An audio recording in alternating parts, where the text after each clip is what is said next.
everybody, I'm Sarah and welcome to the Big Blue House Homestead.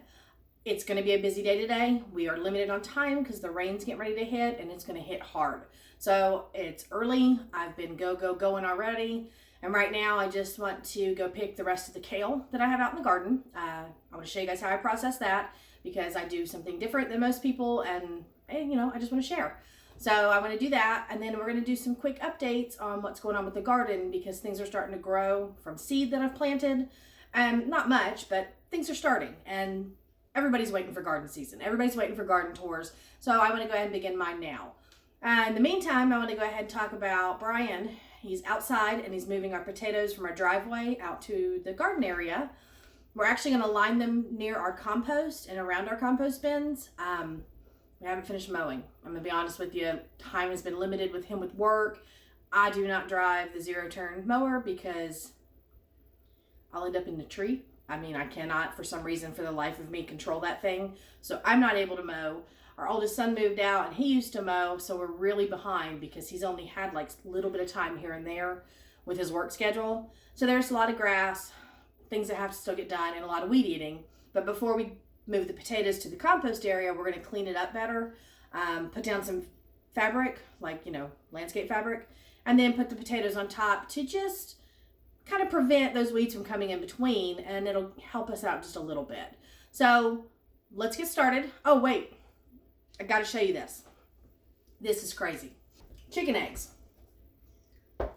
You hear about women giving birth to like 10-pound plus babies, and you always go, oh my gosh, that poor woman. All right. These are the standard size of eggs that I'm getting right now. I'm going to hold up the larger one. That's what my chicken laid the other day. I mean, literally, it is as big as my hand, the palm of my hand at least. That is a giant egg. I haven't measured it, but I'm going to guess, you know, that's about 2.5 to 3 inches. A round is probably about 2 inches. This is bigger than my duck eggs. I feel sorry for the chicken, honestly. But we want to crack it open today, and we want to see how many yolks are in it. So maybe it's 3 because it's so large. We'll see. Let's go ahead and do that now. All right. It looks like it was just a double yolk, but still, that's cool. Never hatched eggs before. Next time I get one this big and I get my incubator and everything, I'm going to try to hatch that. I want to see what it's like to have 2 babies in one little egg. I have moved out another rack, and I'm starting to harden off some of my plants. So we've got a lot of stuff in here, mostly just herbs, parsley, sage, thyme, tarragon, rosemary. I've got some onions out. All right, the trees are doing really well. I've got a lot of them repotted. These were all full of ants.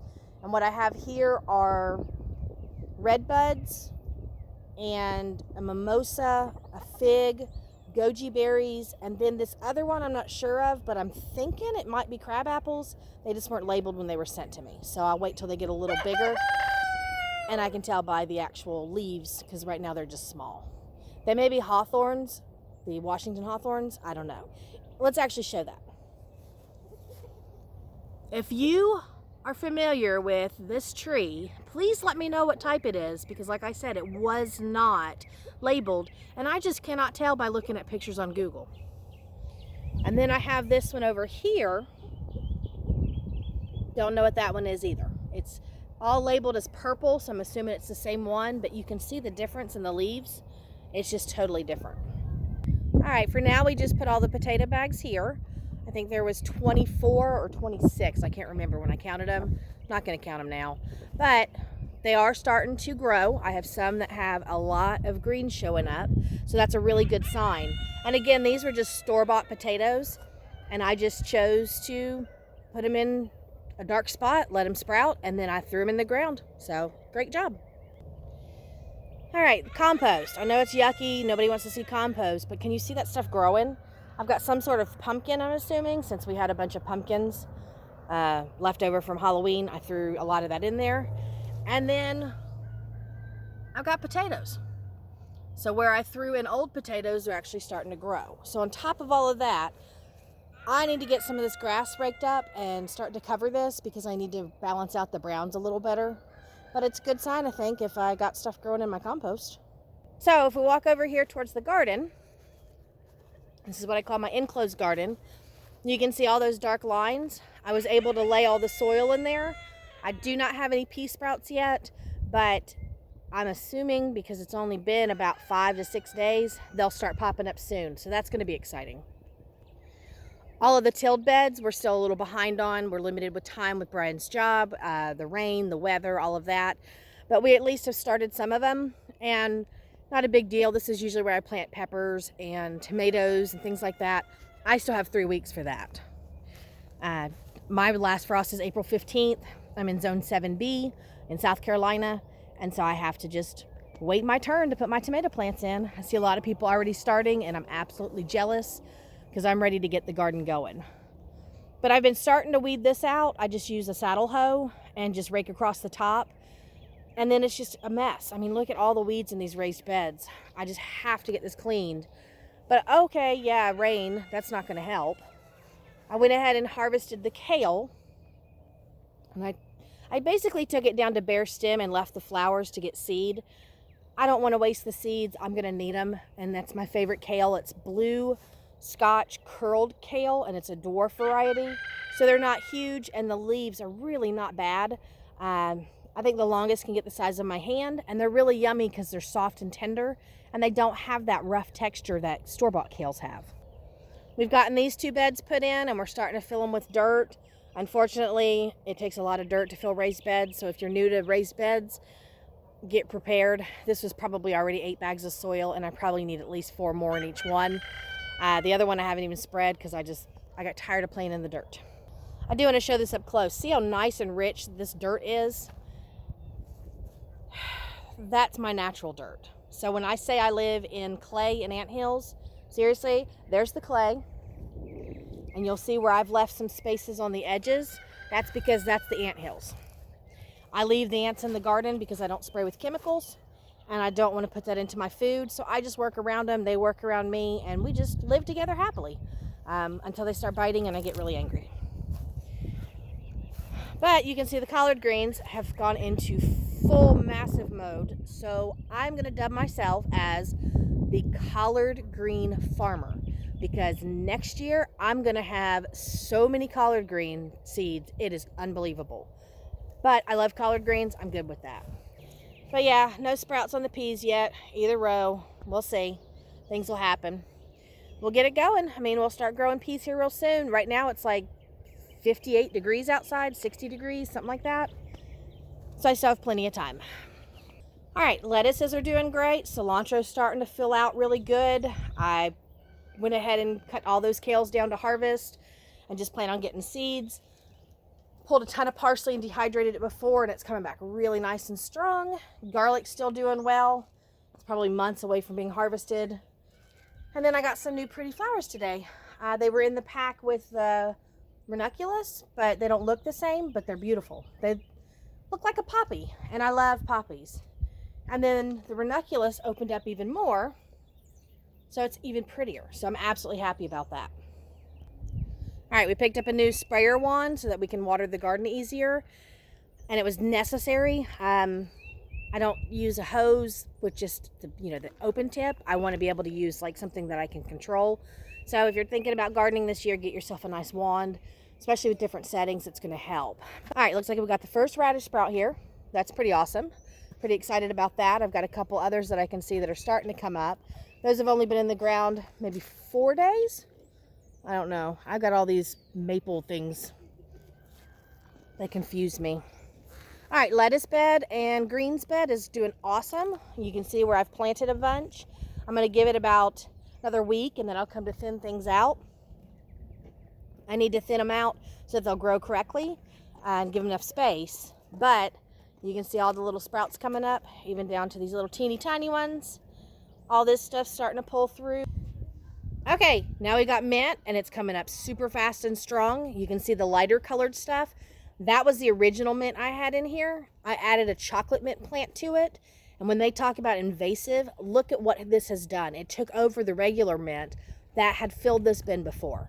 So I'm going to have to start pulling some of this out and get it separated so that I can have the 2 types of mint and get it going. But I'm going to do a video so we can talk about the realities of having invasive mint in your garden and why you should always put it in containers. So please check back for that one later. So I'm back inside, dishes are done, dishwasher's going.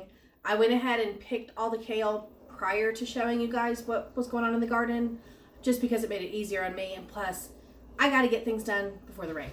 So I have a box full of kale. I like this variety the best. It's the blue Scotch curled dwarf variety. It's a very soft, mild kale. It's not rough feeling like, kales you buy from the grocery store. So I prefer this one. But that's the last I will harvest off those plants. I no longer want any more leaves. I just want the seed. Once the seed's finished, the plants come out the ground, and then I'm done. But eat your kale however you want. You can use it in salads. You can chop it into, shreds and put it into pasta salads, like cold Mediterranean salads and stuff. You can saute your greens. That's always really good. But I also like to dehydrate it. So, again, I repurpose all glass jars, but I dehydrate my kale, and I have a couple of these. So, nice little dried kale.